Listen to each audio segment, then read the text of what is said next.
So the grant we applied for was to improve our training facilities. Our nets here were roughly 10 years old, and due to wear and tear and just general weather, we're in urgent need of maintenance.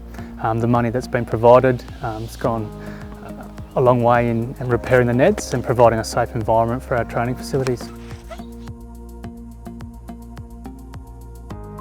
The grant means a lot for the Uraidla Cricket Club. We're a small community here, so to have these facilities made available not just to our club but the general community means a lot, and having access to these types of grants goes a long way in maintaining what we have here.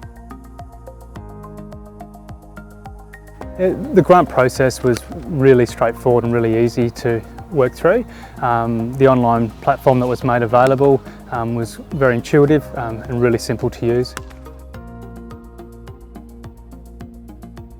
Tips for any other club, just be prepared, just have all your information available, but don't be afraid to get in there and give it a go. It's certainly worth it.